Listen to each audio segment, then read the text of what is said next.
We thank you. At first, we embraced the monolith as, what did the sales guy call it? The dawn of evolution. All right, yeah. Then it just became annoying. But without it, how are we to evolve and someday wear ill-fitting suits with no shoes for humorous effect? Why would anybody want to wear a suit? Ever seen a chimp's rear end? It ain't pretty. Enough! Please! No! Show me no more! I can't take it! Hey! I can see my face in it! You know, Chief, you don't need any help from cosmic bric-a-brac to evolve. Just exercise your burgeoning ability for logic and reason. And always wear these! Now you're talking. Monkeys on skates? What a concept! This truly is the dawn of evolution. And we have Sam and Max, Elan's police, to thank for it. Sam and who?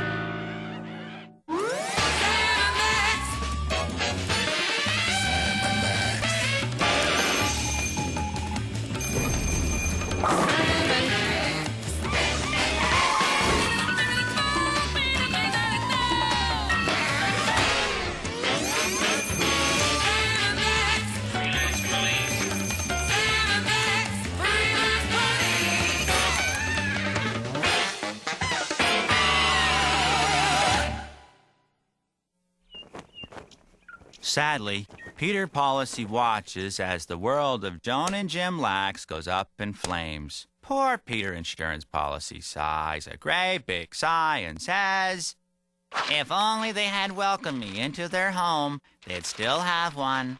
The end. That was very good, Ted. And should any of you ever need insurance in the future, feel free to call. That will do, Ted. I'd like to thank all the fascinating career professionals that found time to visit us today, class. Ms. Tax Attorney, Mr. Insurance Broker, Mr. Trailer Hitch Cromer, and most entertaining of all, Mr. Yushi from Can You Chew Sushi? Frankly, I don't see how Career Day could possibly be more exciting. It's Sam and Max, freelance police. Hi, kids! We were just in the area when we were alerted to the sound of fine steel weaponry being drawn. It's like the song of the sirens to us. Oh, Bakayaro!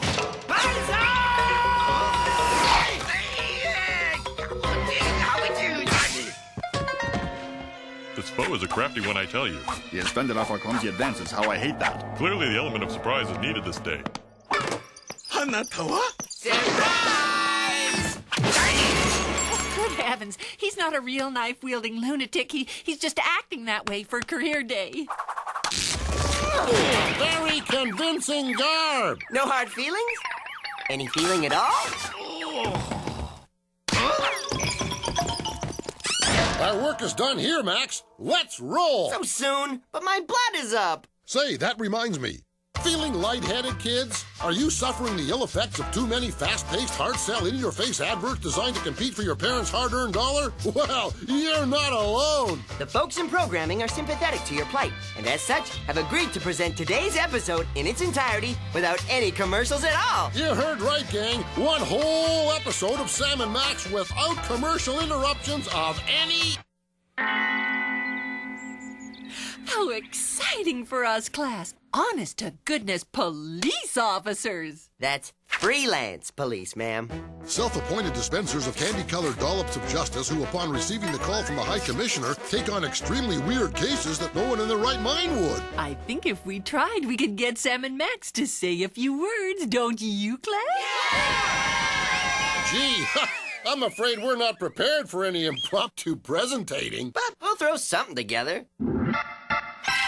Hi, kids. I'm Sam. I'm Max. We're the freelance police. And whoops, here comes Syllabus, Lord of Darkness. Let's hang a beating on it. I'll get the tools. Oh, my. Surely there's more to your occupation than just pummeling vaporous anomalies insensible. No, that's pretty much it. I really don't see the benefit of all these shenanigans.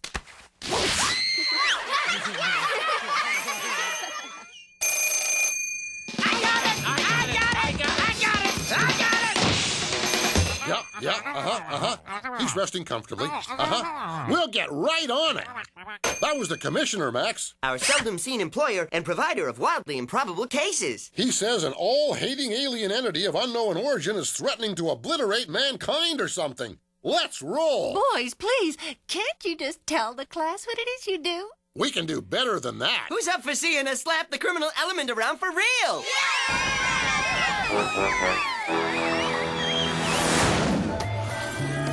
Well, here we are in the yawning void of space. Drawn without even a grade 2 understanding of astronomy. You can exhale anytime, gang. It's actually darn near safe to breathe now.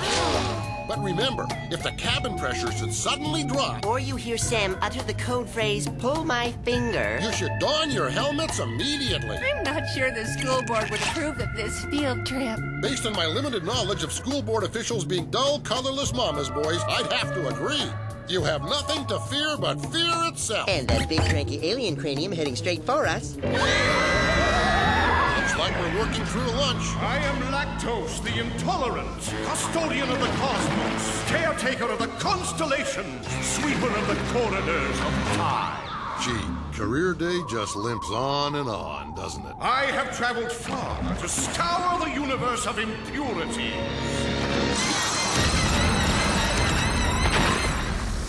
What, that old chestnut? Let's go.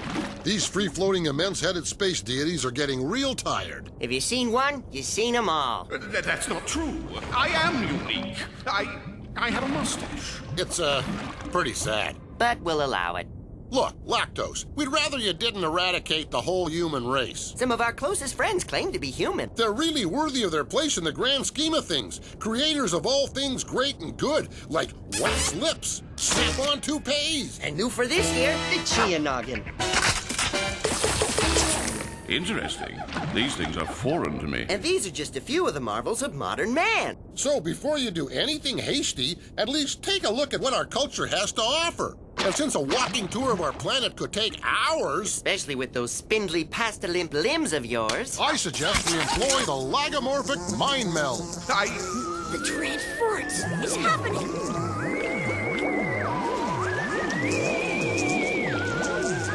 Enough! Show me no more! Get him off! Get him off!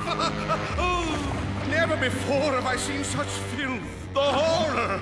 Your human race is a stain on the fabric of the universe. It must be cleansed. Gee, we're not doing such a good job of saving humanity. Maybe he'd thumb wrestle you for it.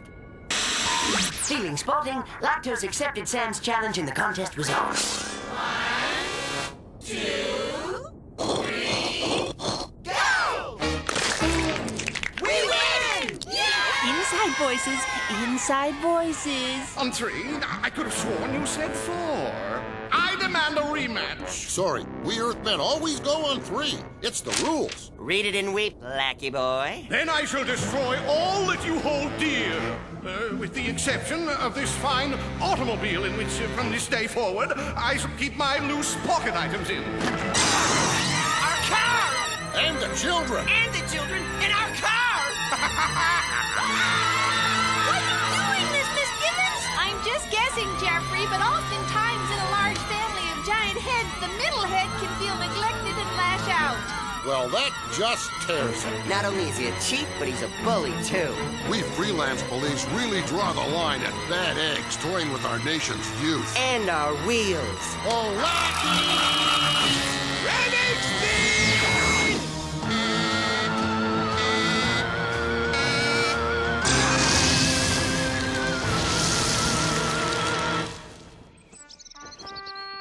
It isn't fair. Sam and Max deserve better. It's not fair. You're right, Jeffrey, but sometimes life isn't fair. Pretty gruesome, eh, Max? You said it, Sam.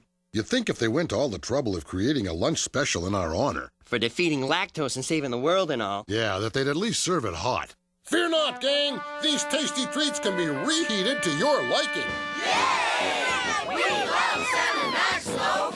You there, cafeteria mom. Could you reheat these fine meats? Yeah, she can put the new guy on. It may not look like much, but in 2 weeks they promote me to fries. Then they'll pay. Boy, he's become a fairly productive member of society since the surgery. All it took was a couple of well-placed snips to curb that aggressive streak. Oh, Max, you're such a caution.